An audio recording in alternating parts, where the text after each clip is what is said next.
हे रब्बी, और उसको बहुत चूमा। तब उन्होंने उस पर हाथ डालकर उसे पकड़ लिया। उनमें से जो पास खड़े थे एक ने तलवार खींचकर महायाजक के दास पर चलाई और उसका कान उड़ा दिया। यीशु ने उनसे कहा, क्या तुम डाकू जानकर मुझे पकड़ने के लिए तलवारें और लाठियां लेकर निकले हो? मैं तो हर दिन मंदिर में तुम्हारे साथ रहकर उपदेश दिया करता था, और तब तुमने मुझे ना पकड़ा।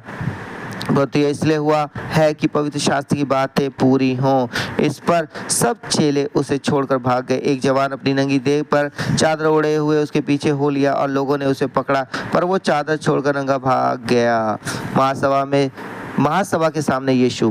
फिर वह यीशु को महायाजक के पास ले गए, और सब प्रधान याजक और पुरनिये और शास्त्री उसके यहाँ इकट्ठे हो गए। पतरस दूर ही दूर उसके पीछे पीछे महायाजक के आंगन के भीतर तक गया और प्यादों के साथ बैठकर आग तापने लगा। प्रधान याजक और सारी महासभा यीशु को मार डालने के लिए उसके विरोध में गवाही की खोज में थे, पर ना मिली, क्योंकि बहुत से उसके विरोध में झूठी गवाही दे रहे थे, पर उनकी गवाही एक सी ना थी। तब कुछ लोगों ने उठकर उसके विरुद्ध ये झूठी गवाही दी, हमने इसे यह कहते सुना है, मैं इस हाथ के बनाए हुए मंदिर को ढा दूंगा और 3 दिन में दूसरा बनाऊंगा जो हाथ से ना बना हो। इस पर भी उनकी गवाही एक सी ना निकली। तब महायाजक ने बीच में खड़े होकर यीशु से पूछा, तू कोई उत्तर नहीं देता? ये लोग तेरे विरोध में क्या गवाही देते हैं? परंतु वो मौन साधे रहा और कुछ उत्तर ना दिया। महायाजक ने उससे फिर पूछा, क्या तू उस परम प्रधान का पुत्र मसीह है? यीशु ने कहा, मैं हूँ, और तुम मनुष्य के पुत्र को सर्वशक्तिमान की दाहिनी ओर बैठे और आकाश के बादलों के साथ आते देखोगे।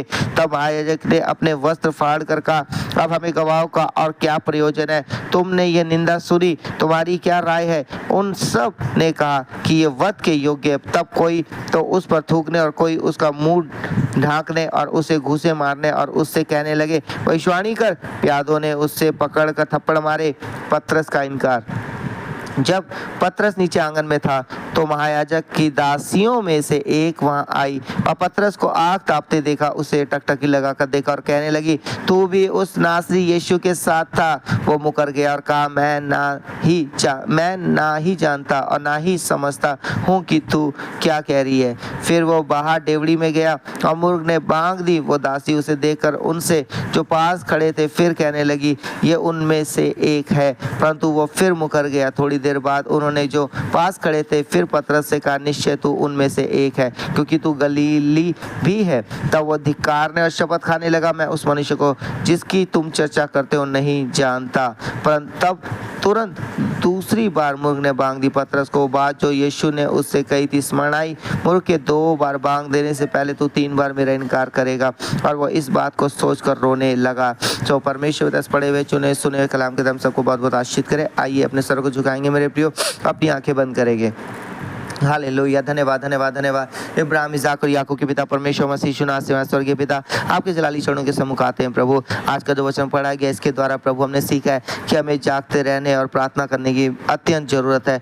और प्रभु यीशु मसीह आपने अपने चेलों को भेजा और उन्हें आज्ञा दी प्रभु। आज प्रभु जी सच में परमेश्वर पिता आप भी यही चाहते हैं कि आपके बेटे बेटी उन आज्ञाओं का पालन करें प्रभु। हाँ प्रभु, आप चाहते हैं प्रभु कि हम उस प्रभु भोज की मेज में शरीक हो प्रभु। हाँ प्रभु जी, इनकी सहायता करें, क्योंकि साल में 13 प्रभु भोज हम लेते हैं प्रभु। आपका आत्मा इन्हें उत्साहित करे प्रभु, ताकि ये हर पहले संडे जिस दिन प्रभु भोज होता है इनकी कलीसिया में जाने वाले हो सके प्रभु। आपका आत्मा इन्हें उत्साहित करे यीशु नाम में, यीशु नाम में, यीशु नाम में प्रभु। हाँ प्रभु यीशु, आपकी इस देह जो रोटी से ताल्लुक रखती है और वो जो प्रभु जी शीरा है वो आपके लहू से ताल्लुक रखता है प्रभु। हाँ प्रभु, इनके बदन और लहू को, इनकी देह और लहू को पवित्र करे प्रभु, क्योंकि लहू से कई बीमारियां होती हैं प्रभु, देह में कई तकलीफें होती हैं प्रभु, कई बीमारियां होती हैं प्रभु। लेकिन प्रभु यीशु आपके देह और लहू से ये प्रति महीने जुड़ने वाले हो सके। हाँ परमेश्वर पिता, आपका आत्मा इन्हें उत्साहित करे, आनंदित करे प्रभु। हर एक पति पत्नी के बीच, बच्चों के बीच आपका प्रेम बना रहे प्रभु। इनके घर के चारों तरफ आपका सुरक्षा का बाड़ा हो प्रभु, चाहे अय्यूब के घर के चारों तरफ उससे बढ़कर प्रभु।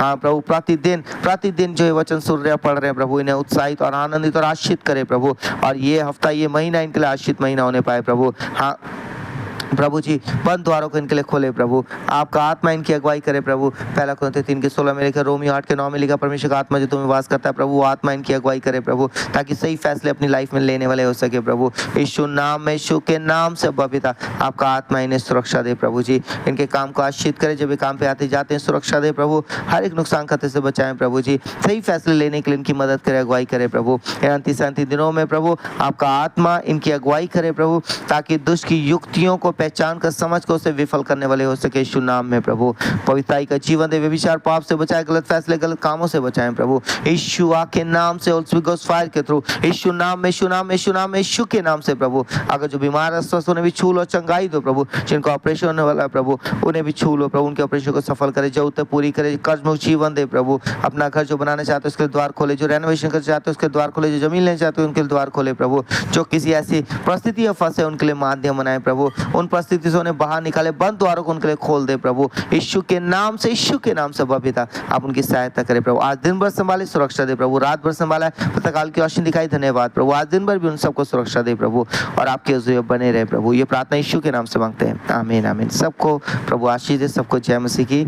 और शाम को भजन संहिता पढ़ूंगा, उसे भी आप जरूर सुनिएगा। जिन्होंने सब्सक्राइब नहीं किया सब्सक्राइब करें और शेयर भी जरूर करें। प्रभु आप सबको आशीष दे। अगर आपको अच्छा लग रहा है तो कमेंट भी जरूर करें, ठीक है, मैसेज भी मुझे जरूर भेजें। प्रभु आप सबको आशीष दे, सबको जय मसीह की।